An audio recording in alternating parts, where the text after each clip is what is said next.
I think that law schools increasingly need to attract people with different backgrounds and skill sets, people with STEM capabilities, people with design thinking capabilities, people who have undergraduate degrees in communications and in other areas, because those are going to be skills that are critical as we reimagine how legal services are delivered.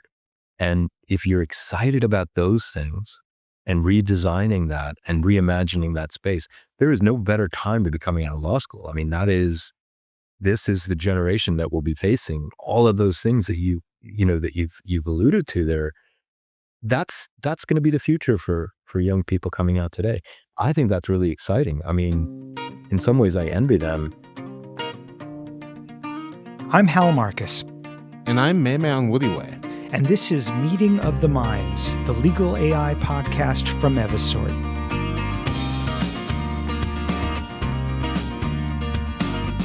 We interview lawyers, professors, and legal operations pioneers that are pushing the envelope.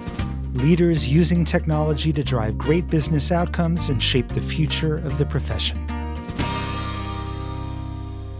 Memme, we're fresh back from the Clock Conference in Las Vegas, and this is a perfect time to share our recent interview with Bjarne Tellmann, an experienced general counsel and legal consultant. Yeah, I've been friends with Bjarne for a few years. He literally wrote the book on building an outstanding legal team. He's actually currently working on a new book focusing on how AI is changing how law firms operate.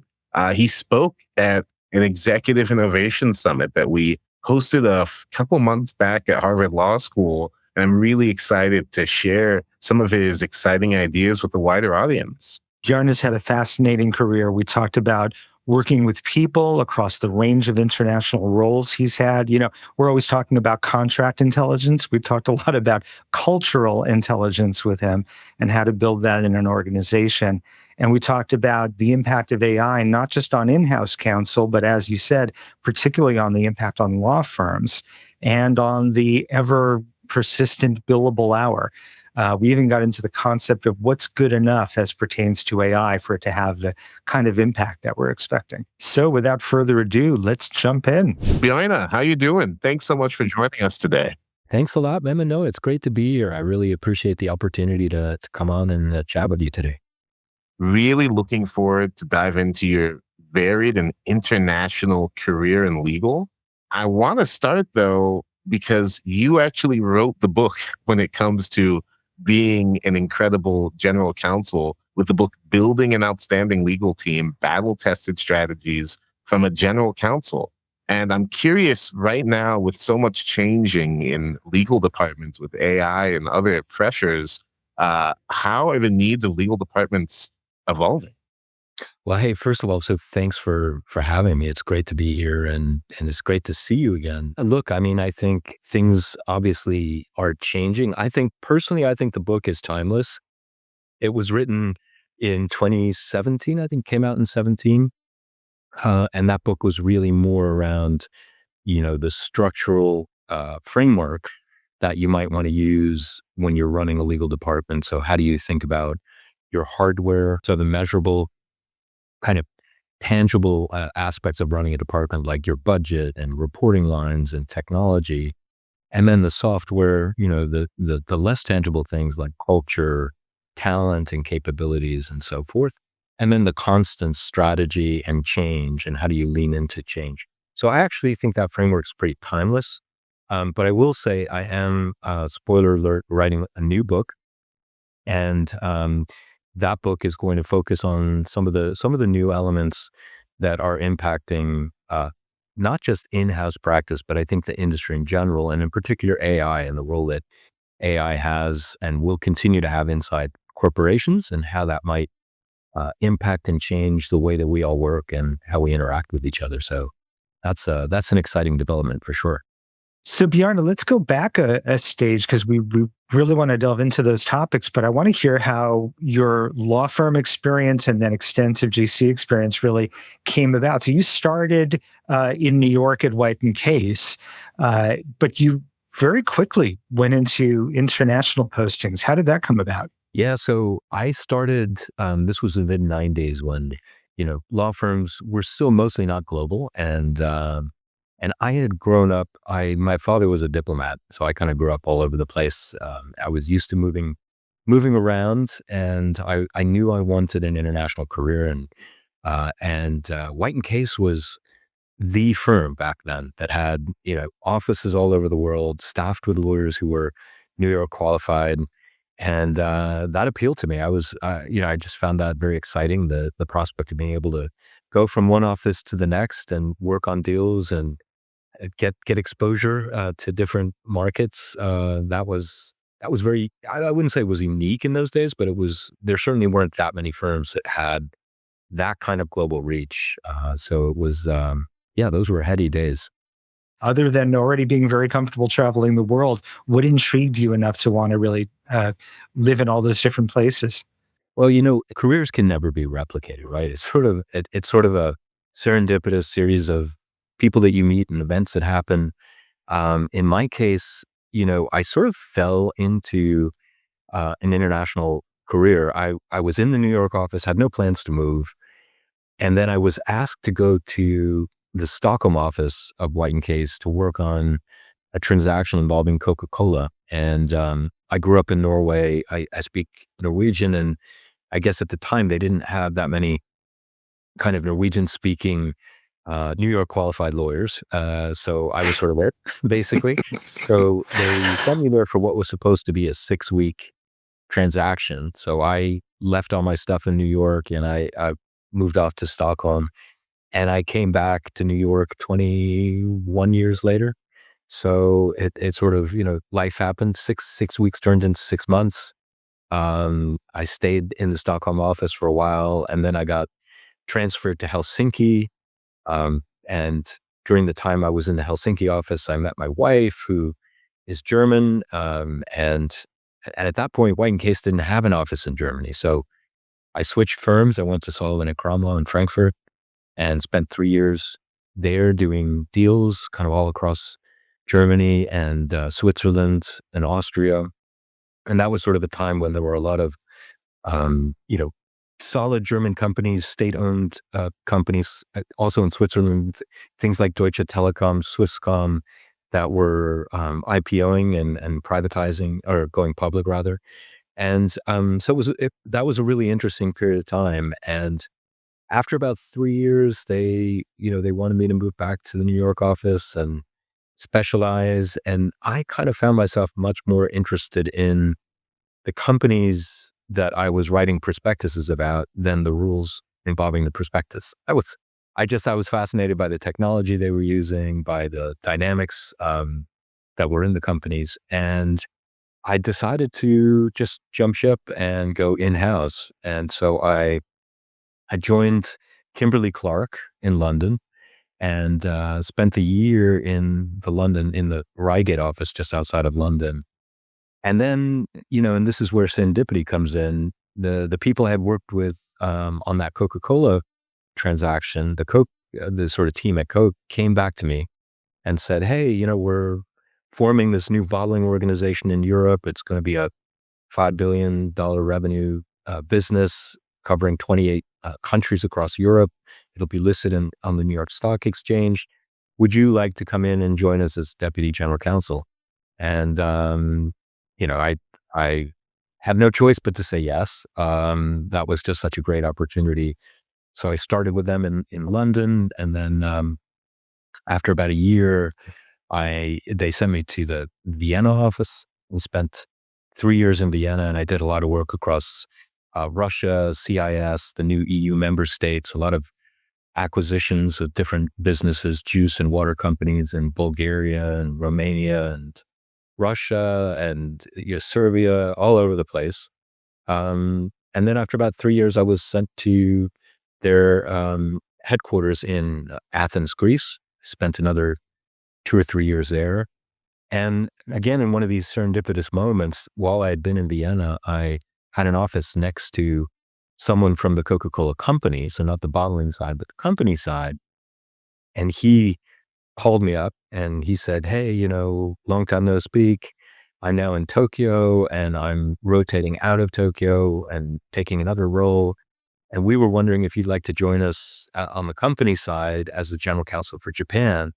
So, we packed up and we moved to Tokyo and we spent 3 years there. And then serendipity happened inside the company multiple times. And then from there, I was offered the role as general counsel at Pearson, and we moved back up to New York. So we finally came back in 2014, I believe it was, and spent a number of years at Pearson. Interesting company with a lot of change and transformation happening. It was it's a FTSE 100 business in the publishing and media and education space.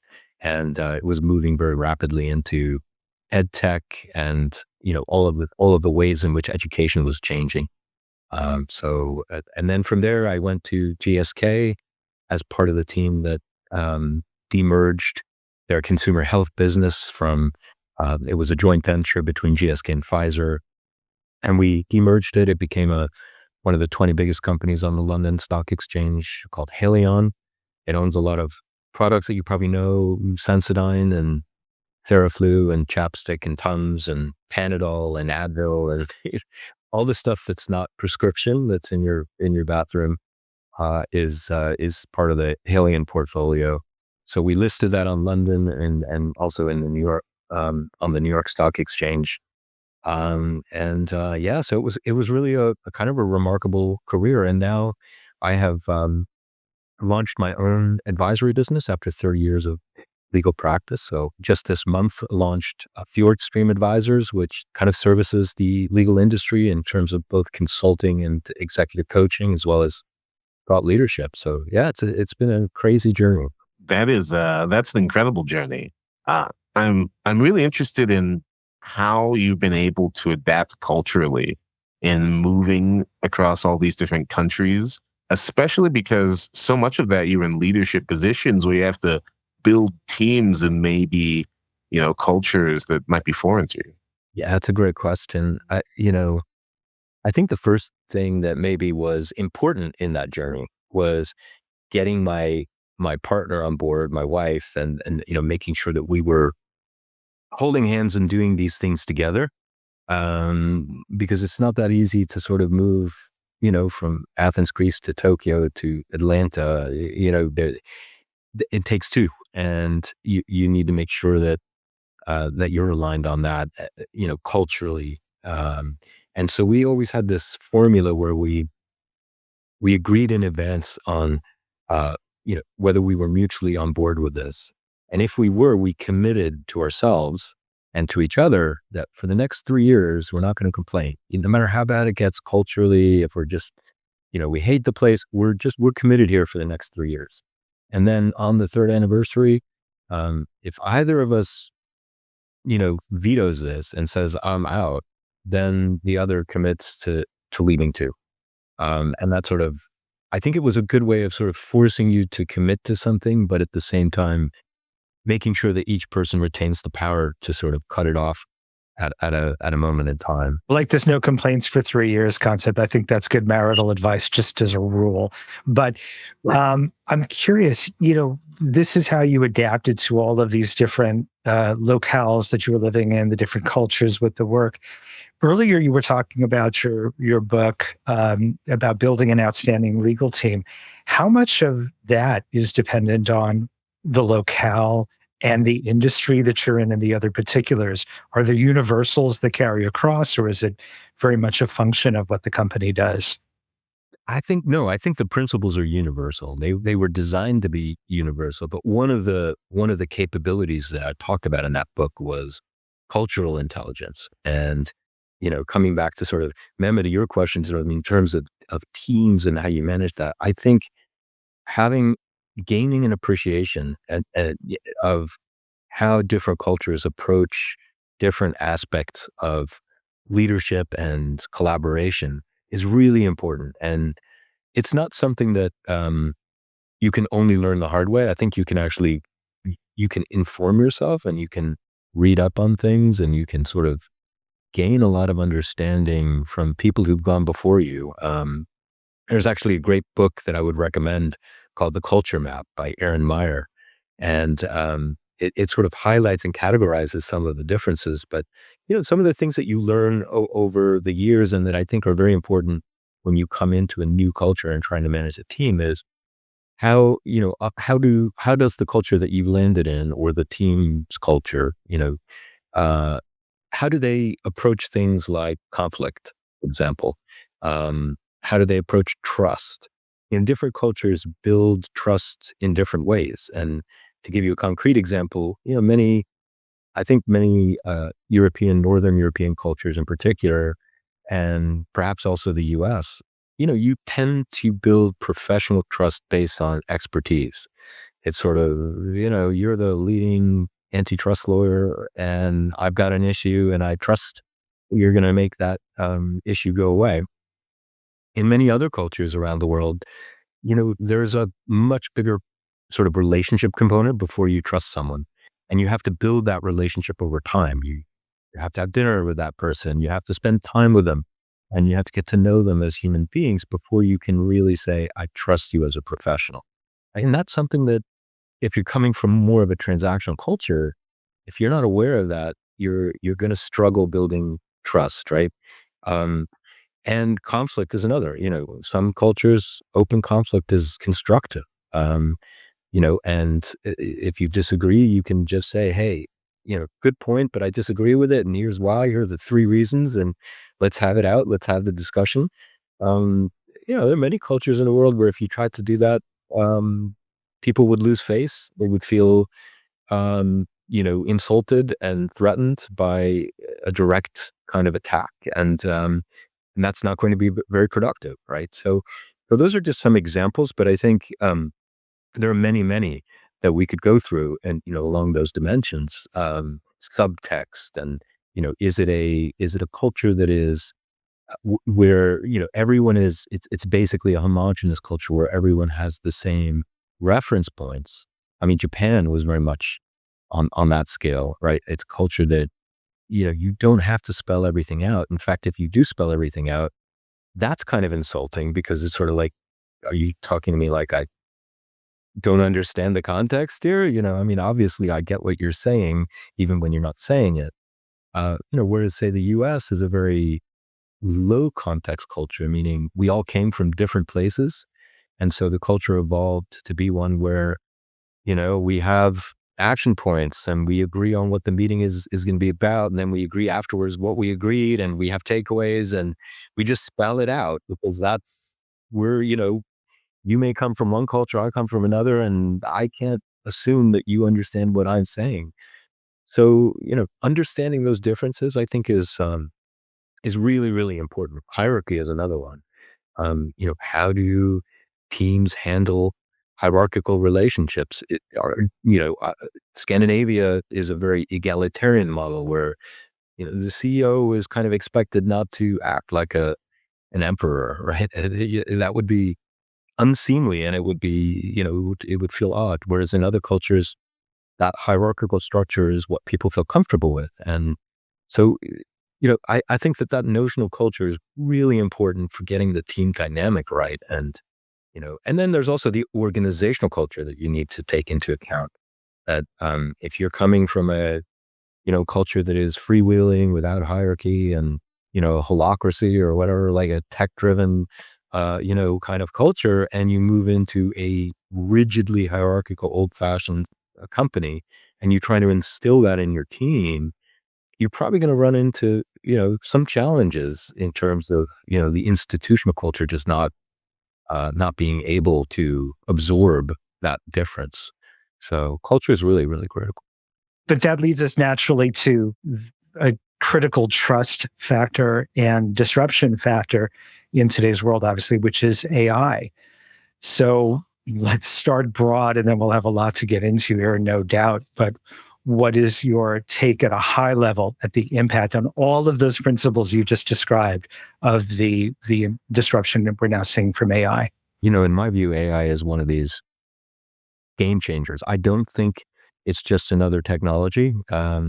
And I don't think you can look at it as another technology. I think you have to view AI as one of these foundational, fundamental, um, transformational technologies. And what I mean by that is that it's actually changing the way companies generate profit, and it's changing the way companies organize themselves. So companies are beginning to organize themselves around AI as the engine that will drive competitiveness and profit going forward.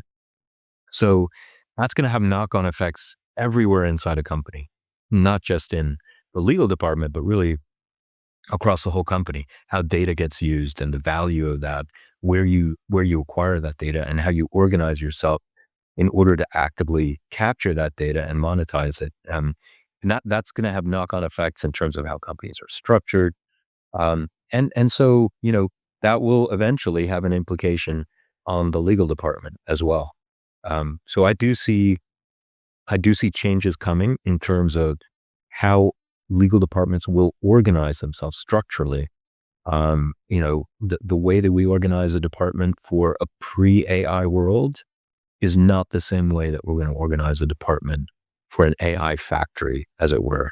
I think much of that remains to be, I think, fully played out.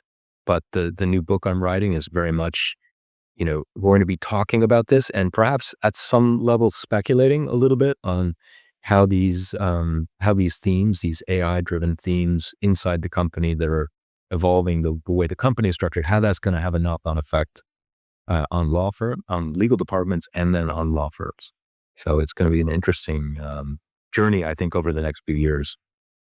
And maybe the other thing, just as we're talking about AI, that both makes it exciting and also a little bit challenging to predict is just the exponential nature of that technology, how it is evolving at an exponential pace. And we tend to think and operate linearly, but we're living in a world that's increasingly exponential. And I think what that means is we have a tendency to underestimate the impact of change, sudden change. So the next 5 years, 10 years, I think we're gonna see some pretty profound changes that we're going to all have to flex fairly quickly in order to avoid being really roadkill on the side of the corporate highway. So that would be my broad take. Yeah, no, I love that. I think that point on exponentiality, right? Because you think of how quickly we now have access to such powerful technology around us, and how many things we do every day that we know can be automated that by technology that exists literally today. We're just almost waiting for it to kind of click and connect, but the technology is already here, right? Which is that's how fast it's coming, that it's already here. So that's quite interesting. I'm curious because you talked about, AI's potential impact on law firms and legal departments. And I know that you've written in the past an article focused on how law firms can survive disruption. So I'm interested on kind of your thoughts on law firms surviving this upcoming disruption of AI. Yeah, I mean, I think it's going to be an interesting challenge for law firms, right? We talked about the exponential, curve of AI and the evolution of it. I think it's just worth maybe, you know, reminding ourselves what that actually means. If Moore's law, which really is that notion that, I mean, this is a very shorthand, and a lot of people have different definitions of what Moore's law actually is. But if Moore's law, if you take it as kind of in a simplified form, as the notion that processing power on chips has roughly doubled roughly every 2 years. And it's been going now for many, many years. I'm going back to the 70s, perhaps even earlier. You have a situation where you're now at a scale in which that doubling is having an impact that is hard to comprehend. And maybe one way to think about this is, the legend of the Indian chessboard. I don't know if you've ever heard of this legend, but I think it's just a great way of illustrating the power of this.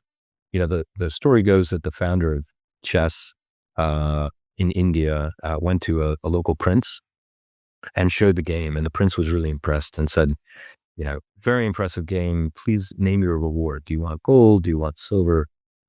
And the founder of chess said, no, I just like to have 1 grain of rice for the first square, 2 for the second, 4 for the third, 8 for the fourth, and so forth. So a doubling of that grain of rice across all 64 squares.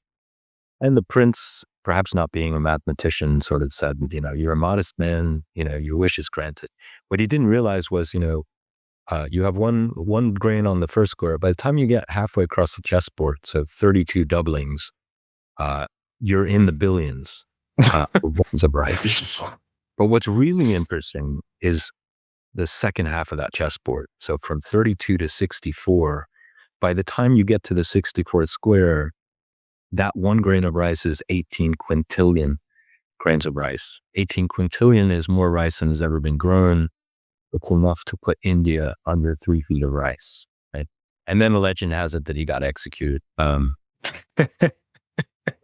But I do think that I'm picturing Gerald Ford right now with, I was told there'd be no math. But it is, I think if you then apply that to Moore's law and you say, well, the processing speed of, the chips that sort of powered the Apollo mission, and where we are today with those doublings, we are now entering the second half of that chessboard. So we're now at a point where, we are millions of times, hundreds of millions, maybe even billions of times more powerful in terms of the processing speed that we have today versus back then. But think about what's happened in the next 10 years, 20 years. And so when you extrapolate that back to AI and law and how this is going to impact things, I just think it's profound. And I'm amazed, and maybe I'm sure you guys are too, but I'm amazed at, what ChatGPT can do today. It's really incredible. But we're just in an age where things feel like they're shifting. And that comes back to the point that we tend to live our lives linearly, but these technologies are evolving exponentially. And it means that one day you wake up and you have, a new technology like ChatGPT. We all woke up 2 years ago and turned our computers on, and there's this thing called ChatGPT, and you check it out and you're like, wow, this thing feels like I'm communicating with a human being. And, that's a break. And then we get used to that. And that just feels like that's part of our normal existence. Right. And so, I think that, I do think that this will have implications for law firms because, if you just kind of take all the sort of the elements that we're dealing with right now as an industry, we have an environment where, let's say, law firms are currently generating record profits, right? We've broken the $2,000 an hour mark for top firms. Some people say 3,000 is not too far off, right? Top earners in New York are, I think, approaching or have exceeded $30 million a year, right? So you're looking at sort of basketball player level salaries for some lawyers, right? And then at the same time, there was an interesting Axiom survey that came out just a short while ago of General Counsel. And it was the first survey I've ever seen where 100% of the respondents, 100% said that they had regretted using a law firm for a matter as a result of quality, cost, or other issues. 100%. Something like 89% felt that law firms were no longer an adequate solution to their problems. And something like 79% were facing budget cuts in the last year. So you kind of put those two things together. You've got an industry that is charging record rates, a client base that is deeply unhappy, partly because they're under pressure, right? The budgets that they're being cut, and technology that's moving at an exponential pace up the value chain and able increasingly to do more and more. To me, that sounds a lot like Kodak in the 1970s inventing digital photography and then putting it in the drawer and saying it'll never replace film. At least they invented it. I don't think the law firms get that recognition. Well, I guess they invented the law firm model. I don't know, but yeah, no, I do think that there will be pressures on that, and people have been saying that for a very long time. but I just think AI is one of those game changers. And, the other day I was trying to sort out a complicated tax question that I have. And, I've got these accountants working on it, and I ended up just entering it into ChatGPT, and it was not an easy question. And it spit out an answer that was, according to my accountants, 95% accurate. And so that's ChatGPT at age 2. Where's it going to be at age 10? Talking about that chessboard, doubling, however many 5 doublings, if it's every 2 years or more. How powerful will it be? And will you be able to basically solicit and receive adequate answers to almost any legal question? And how much of the work then would you choose to do at near zero marginal cost with instantaneous results that are good enough? And will you then, as a department, still tolerate paying people $2,000 an hour for input-based work? So I'm not even paying for the value of the work. I'm paying for the cost of doing it. I mean, what a great gig. It's like I charge you for the cost of my input, and it doesn't really matter what it's worth. It sort of, I just don't see that model surviving forever. But maybe I'm wrong. I mean, people have been saying this for a long time, but it just feels like. All right. I have to jump in there. 25 years ago to, I think maybe even the month, I was on a panel at what later became ILTA. It was not even called that at the time, with some very knowledgeable people with a lot more experience than I had at the time, being asked for predictions for the industry for the next 5 years. And there was a pretty good consensus of the people around me that the billable hour would be dead within 5 years. That was 25 years ago, and it is alive and breathing. I see these pressures on it, and I think that they are now mounting in a way that we have not seen before. It's coming from multiple angles, from ALSPs, alternate models, et cetera, and of course the technology. But what does it take to finally implement a model where you are rewarded with those exorbitant fees that you're talking about for having come up not only with a good, solid solution that is reliable and bulletproof, but also having done so efficiently? No, I think it's a fair point, right? And that's why I think one must be somewhat cautious about, what is it Yogi Berra said? It's, predictions are very difficult, especially about the future. It's sort of, you can get it wrong. That said, I think one example might be instructive from another industry. Back in 2001, given the sort of the impact of Moore's law, going back to say 1959, by 2001, computing power was 30 million times stronger than in 1959. So 30 million times stronger, but it wasn't yet strong enough for smartphones, right? But then by 2007, it was 550 million times stronger than 1959. And 2007 was the tipping point for the iPhone. That's the year the iPhone was launched. That's also the year that Airbnb was launched, and Kindle launched, and the internet scaled, right? So you have that tipping point where suddenly, maybe 30 million times is not enough, but 550 million is. That's the world of exponential. And so, this isn't something that like over the next 10 years, gradually, the model's going to change. I think it doesn't change until it suddenly does. And that's the thing that I think is so powerful about this technology, and that's so different from any other technology. It's suddenly good enough, and then the whole game changes. And I think it's exceptionally hard if you're in an industry where you're delivering or generating record profits, to think about that and to think about how you might disrupt yourself. Like, why would you? Like, you have no incentive to disrupt yourself when you're in that situation. So I get it. But if they get displaced, then it's too late. I mean, we are seeing some law firms be very aggressive about adopting AI, creating their own training and models around it and building it into their practice. At least we're seeing the talk about it. What's your take on the impact of that from a GC perspective? Is it happening fast enough? Is it having an impact? So I think there are some firms that are very enlightened and that are working on it and investing heavily in it. Um, I think that, and that's helpful for GCs. And I could name, and I won't, but I could name a couple of firms that are doing a very Oh, good job. go ahead. Go ahead. That's yeah. Well, one of the firms that I think is doing a decent job on this is Allen and Overy Insurance.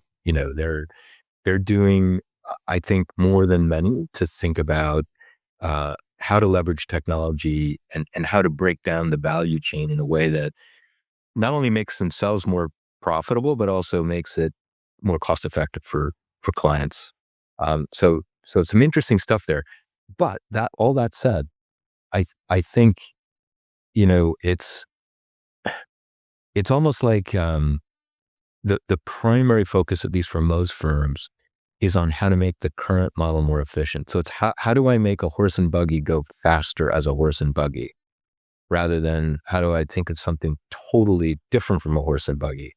And clients don't know what they want because they don't know anything other than a horse and buggy. So yeah, I want a faster horse and buggy. I want something that's going to, give me a cheaper and better version of the current model because that's what I know. But suddenly somebody comes with, a car and it's like, no, wait, I want that. Uh, so I think that's the challenge.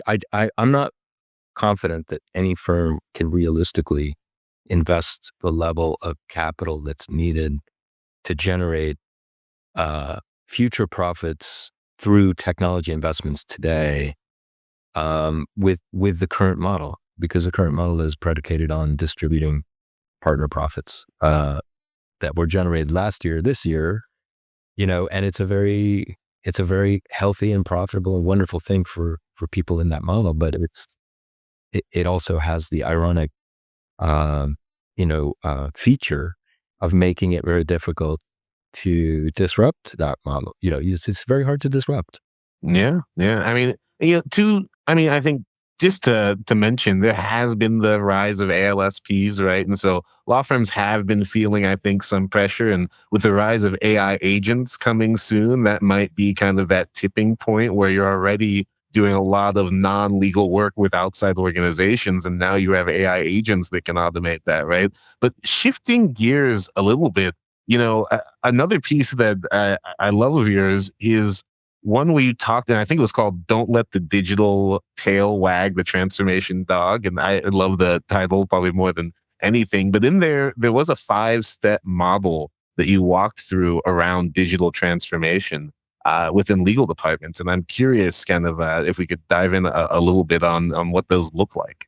Yeah, sure. And just before we dive off the last topic, I will another spoiler alert to my book that might be of interest to law firms is the whole second half of that book is focused on what law firms can actually do on a practical level to win in that next phase. So it really is exploring different ways in which law firms can think about reinventing their model now so that they will win for the next generation of technology. So that's just something for anyone sitting in a law firm and listening to this and wondering, it's just another one of these doomsday scrollers who, talks about the end of the model without any solutions. I do think there are solutions. So, but yeah, the don't let the digital tail wag the transformation dog was really kind of all about how any organization really should be thinking about digital transformation in the right way. So how should,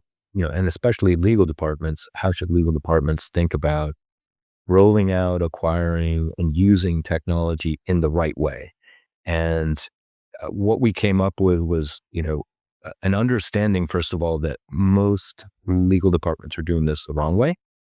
And the wrong way is they tend to start with the technology rather than, really think about what problem they're trying to solve for. So the analogy might be, going to a fancy kitchen store and getting seduced by a piece of kitchen technology, a bread machine or a pasta maker or whatever it is. And then you end up buying it because it looks great in the store and you imagine yourself doing all these cool things with it. And it takes up precious real estate in your kitchen and you end up never using it. And the reason you never use it is you didn't have a problem to begin with that technology is solved.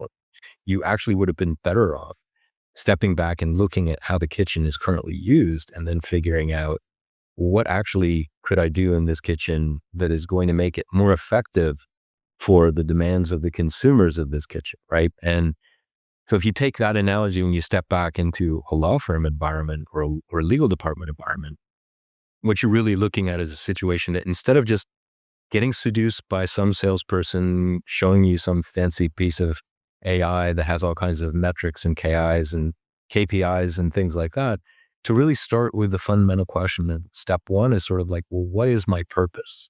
Why do I exist? And I think we posed a foundational question that you might ask yourself, if McKinsey comes to the CEO of your company and says, we can outsource, 80% of the legal department and save you 20% of your costs, why should the CEO say no to that? Because I think the answer to that question is sort of what unique value you are bringing and sort of really understanding your purpose. Like, why do you exist? Why do you have a license to exist inside the company? And then step two is sort of like, well, okay, what's preventing me from achieving that purpose 100%? Why am I not firing on all five pistons or whatever? And there, I think, the sort of recognizing those bottlenecks and having an exercise around that is the next step. Well, if I could, this gets to a really interesting point I'd love to explore further, which is about what exactly is the role of the GC in the modern age. We've been talking to a lot of folks in this role that are viewing their role in a much more holistic, pro-business, strategic advisor kind of fashion. So when a legal matter arises at their desk, they're actually looking at it sometimes as, is this even a legal matter? Is this something that I can take the lead on solving with a non-legal solution? Getting legal to interact with all the other business teams more effectively is arguably a really legitimate, in fact, almost increasingly mandatory aspect of the role. Would you agree with that? Do you see things evolving in that way, or are those still outliers? No, I think absolutely. It's evolving in that way. And I'd say that, you have kind of, you have a number of dynamics that have evolved in recent decades, in terms of the role. But one is, that the role has grown kind of exponentially. We use that word a lot, but it really has grown in the sense that maybe traditionally, back in, let's say back at sort of 1945, post World War II up to sort of, let's say 1989, the end of the Cold War, you had sort of, let's say early modern globalization where the role of the General Counsel was pretty straightforward and mainly because the structure of multinationals was pretty straightforward. You did have factories in different parts of the world, but those factories were mainly there to service the local consumer base and not necessarily, a global audience, right? And this was kind of the period when, the early period of globalization was happening. Then you have kind of 1989 to 2006, which was kind of the advent of the third industrial revolution. Things moved from mechanical to analog to digital. The internet began connecting everything. You had the supply chain revolution. Everything got more complex. Right. And then legal departments started to grow. It got more active. There was more complexity. And, some of the bigger legal departments really became in-house law firms in many ways. But budget pressures were still not fully there. Then you hit 2007, that watershed year when everything I mentioned happened. And you have the advent of the fourth industrial revolution, which is really tech convergence, physical, digital, biological, all kind of blurring. You have machine-to-machine communications, the rise of the Internet of Things, et cetera. So now you're in a world of hockey stick economies where companies, the average lifespan of a company went from I think it was 60 years in 1958 to something like 18 in 2023, right? So it's now shorter than the average lifespan of the employee working in it. So then you have budgetary pressures, you have new risks, the rise of geopolitics and black swans. And in all of that, the nature of the general counsel's role really begins to shift. And it shifts in part because the nature of risk is shifting. Risks are no longer legal risks, are now legal, reputational, supply chain, operational, regulatory, et cetera, risks that move at the speed of social media and can devastate the company. And so the expectation is that your general counsel, which historically was kind of the guardian of, the compliance and in many ways also the shepherd of helping to organize risk inside the company, was increasingly expected to take on a bigger role in terms of thinking about risk, mitigating it, anticipating it. And that creates just a very, very different dimension to the role. It also makes the role a lot more overloaded than it ever has been before, which makes it a challenge to do well. So then focusing on the current day with all of those changes and expectations you've just laid out, if you've got the ability for technology to fulfill a lot of the core legal information aspects of the job, how much more emphasis does that place on the other aspects of the job for the GC or the CLO to be delivering the kind of value that justifies their existence and the kind of compensation they've become used to? Yeah, I mean, I think it does add a lot of expectations, to the role, and you're seeing that, right? So you're seeing, I think, GCs taking on, I mean, number one, a whole number of hats inside the legal department. So, becoming the chief technology officer, really thinking about culture in different ways, thinking about how you add value, et cetera, et cetera. So running the legal department increasingly more like let's say, a miniature CEO of a services company that sits inside a bigger business, but also taking on other areas inside the company, right? So, and these are areas that are adjacencies because of that blurring we talked about. Many GCs are taking on compliance, they're taking on risk, they're taking crisis management, a much bigger role in that space. Very often they're company secretaries, regulatory affairs, public policy aspects, communications, cyber, so even some HR related functionalities. And so you're seeing kind of the rise of this role that is, that may have multiple verticals, and then at the same time is connected across the business in different ways. So kind of a T-shaped, you have a deep legal vertical and then this horizontal connectivity across the business. And in some ways, maybe even the rise of a cone-shaped general counsel where there are multiple verticals, formal verticals that they have to oversee. So that is it is a very, very different role from what it was 10 or 15 years ago. And I think the skills you need are evolving as well. Yeah, I definitely want to dive into some of those skills that are changing and becoming more emphasized as it's like we're talking about. AI might be doing more of that tedious work. I know one of our friends at the Center for Legal Profession, they love to say the world's getting more VUCA, right? Volatile, uncertain, complex, and ambiguous. And in that world, like you're saying, the role of the general counsel is so much more. But like, so many general counsel training comes from being in law firms where none of those kind of skills are really trained other than the kind of practical legal analysis of, documentation, right? And so if you could talk to a young Bjarne, early in your career, what advice would you give to kind of get ready for the world that you see that you need to be armed to operate in? Yeah, no, it's a great question.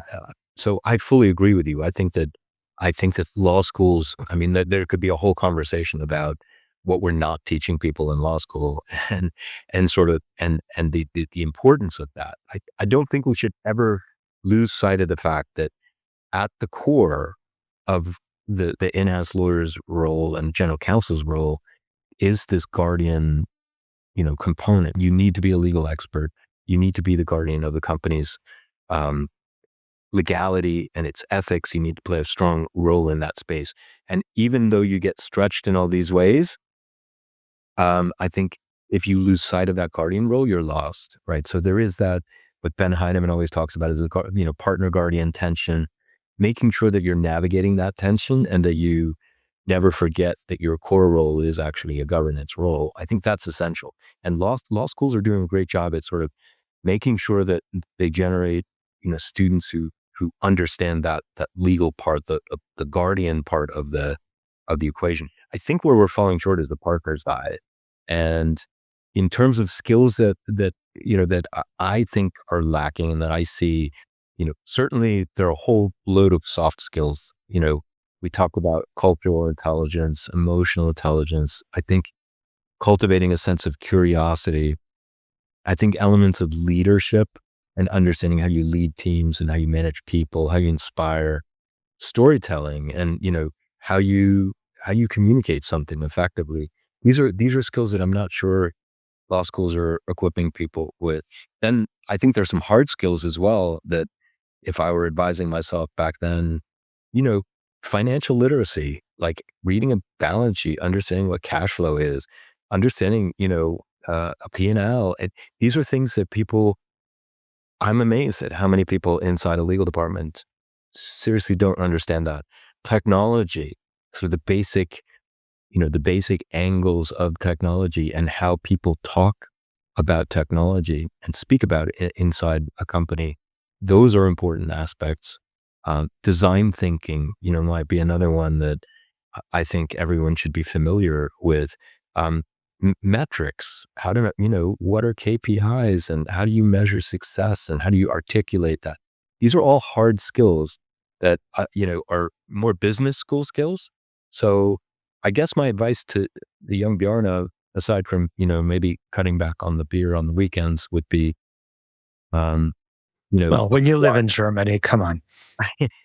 I don't think young Bjarne would have listened to any of that, but I think really acquiring, some of these hard skills early in your career and recognizing that those are going to be really critical components to your future success. That's a vital thing for people coming out today, and maybe also, like we talked about technology. I think certainly if I was the difference between advising the young Bjarne 30 years ago and advising someone in law school today, is that all the things we talk about, that the way the profession will change is to sort of say, look, don't expect the profession to look the same in 20 years or in 15 years. It's probably Or not going to be 5. or 5, right? But I mean, that's the big question right now. We know there's change coming in 10 years and 20 years and all that, but we're now at a stage where so many people that are in this industry and looking at this industry or entering this industry feel like all of these components are coming together in a way that has to speak to some really radical change in a relatively short period of time. You're talking about leadership skills and how important they are. Obviously, that's true, and more so than ever. How does that play out when part of the team you're leading is agents? yeah, I mean, look, it's hard, and I think the key is going to be certainly for young people, if you're sort of thinking about all of these changes and the disruption, and it's easy to be despairing of that and to sort of think, what will I be doing? I'm just going to be coming into a department where machines are talking to machines, and like I don't think that's going to happen. I do actually think there will be interesting roles, but they will be roles are very different, and so I think that law schools increasingly need to attract people with different backgrounds and skill sets, people with STEM capabilities, people with design thinking capabilities, people um, who have undergraduate degrees in communications and in other areas, because those are going to be skills that are critical as we reimagine how legal services are delivered. And if you're excited about those things and redesigning that and reimagining that space, there is no better time to be coming out of law school. I mean, this is the generation that will be facing all of those things that you've alluded to there. that's going to be the future for young people coming out today. I think that's really exciting. I mean, in some ways I envy them. In many ways I envy them. I wish I had the number of years ahead of me that many of them will have. But I wish I had their knees. exactly, their knees and their hits. Like, but I also envy them that opportunity that the profession is going to afford them to really kind of reimagine it and be part of that change. So, that's exciting. That's something to get. To stretch that thought experiment a little bit, then, young Bjarne is in law school today. And instead of, being nihilistic about the future, is excited to be a part of the change. What excites you? What would excite you as a young Bjarne today to kind of look to impact in the legal space with this kind of wealth of disruption that there is in front of us? So I do think that I would still be very excited about in-house. I think there's a lot of interesting stuff going on there because companies are evolving so quickly, and the role of legal, as we talked about inside a company, is evolving. So that I think that's an exciting place to be. You're really kind of in one way, at a cutting edge there.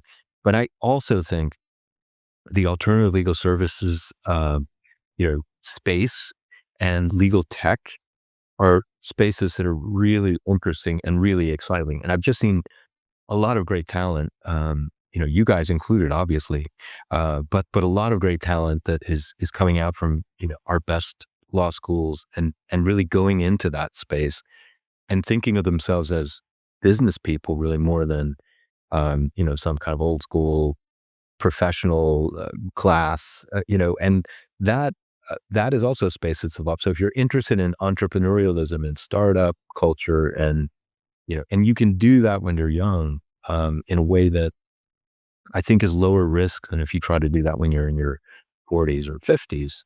Um, so to me, that would be exciting too. I'd be saying, get on out there and think about what kind of what kind of startups and projects could you hitch your wagon to, and if it fails, that's fine because you learn a lot from it and you move on, and that ecosystem is going to continue to mature and evolve. So it's the problem is, I think a lot of people who are attracted to law tend to be attracted to the predictability and the safety, and that there's a mismatch there, right? Because that's not the profession. It's not going to be a safe space. That's exactly right. And by the way, those that are at that phase and are interested in those things should be at Harvard taking Memme's class about legal technology and entrepreneurship.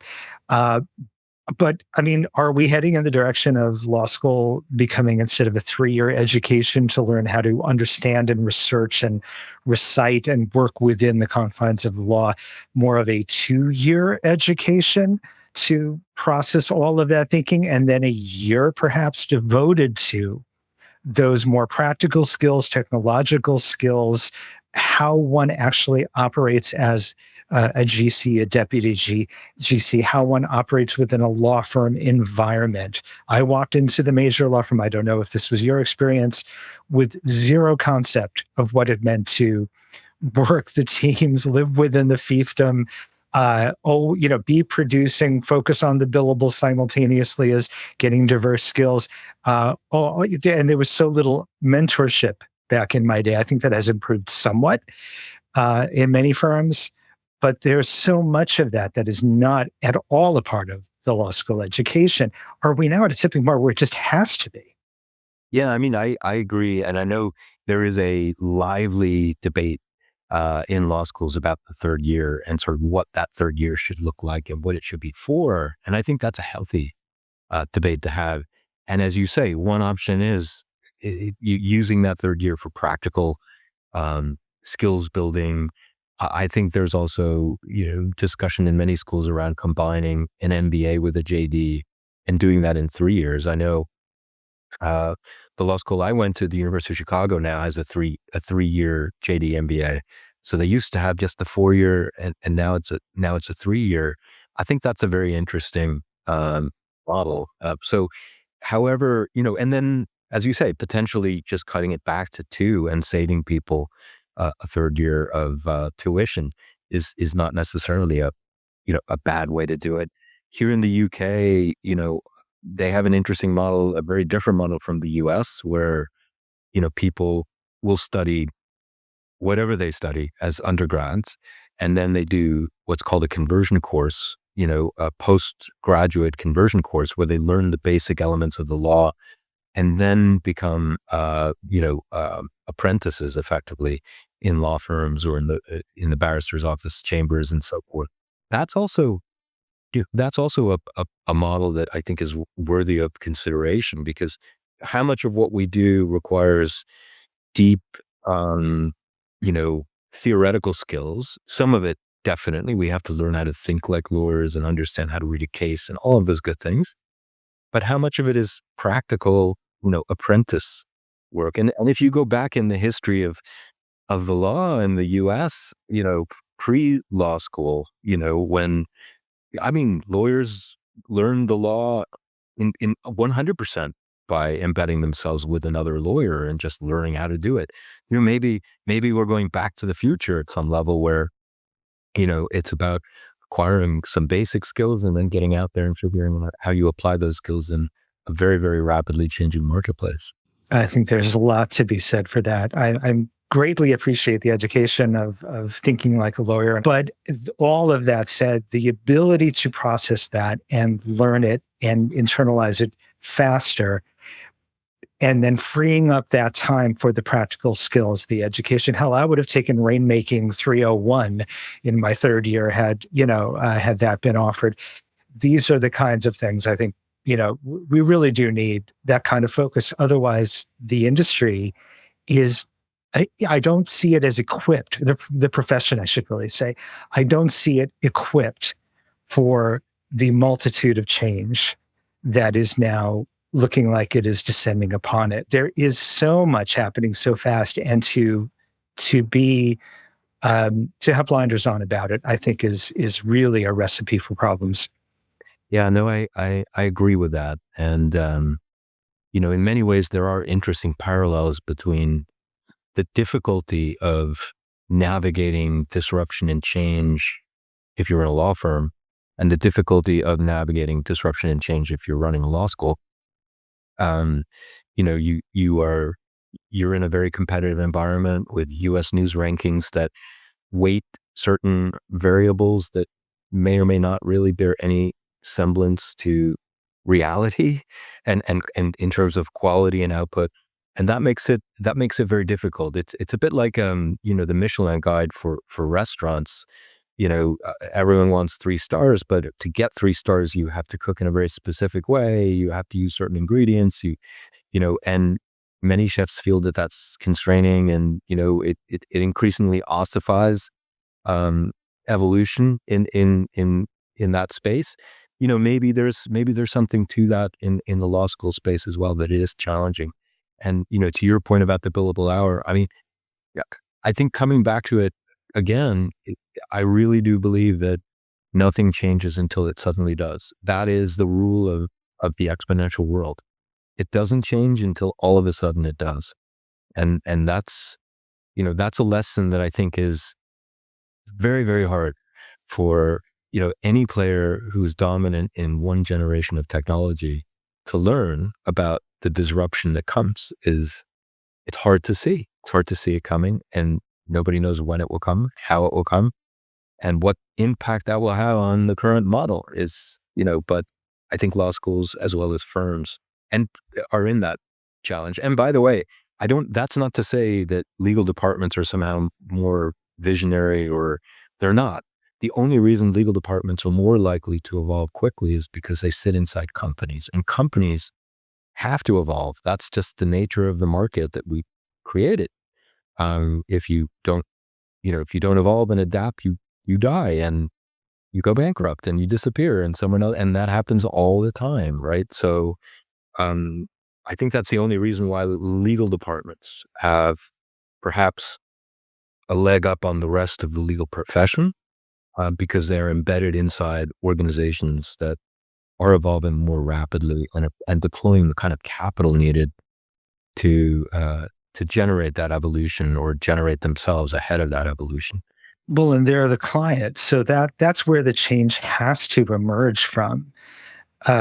just, definitionally, there was very little tech in my firm back in the early 90s when I started. And by virtue of being able to use my own computer that I brought into the office, I was a big step ahead of just about anyone around me. What changed everything, or at least had for some time, a significant change very quickly, was when the AGC of our top client came to the office. And when they came in and saw where we were, suddenly, like a week later, we were investing in all sorts of new systems technologically.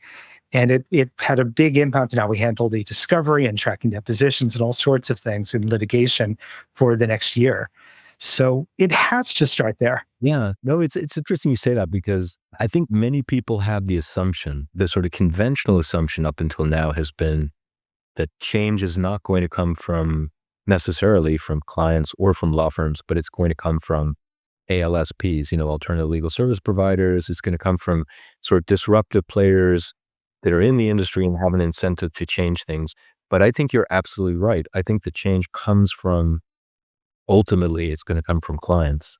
But the difference, I think, is, some of those tech-driven clients definitely have been driving change for decades. I think now what you're going to see is that, companies, legal departments inside companies that aren't tech-driven.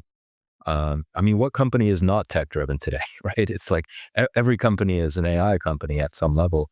And that means they're forced to change, regardless of how much of a lack of vision they have, how reluctant they are to change, how risk averse they are. And believe me, there are many legal departments that fit all of those categories, just utterly unable to change.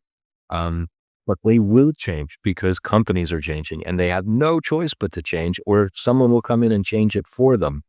And that changes the dynamic for everybody in the game. There will be a new way of generating value for law firms, and it will shift. But what that looks like yet, that you'll have to read my new book to figure it out. Well, Bjarne Tellmann, it's always a pleasure chatting with you, and today was no different. Thank you so much for your time. Thanks a lot, Al and Memme. Thank you. Really appreciate the opportunity. So great talking with you. Meeting of the Minds, the Legal AI podcast, is brought to you by Eversort.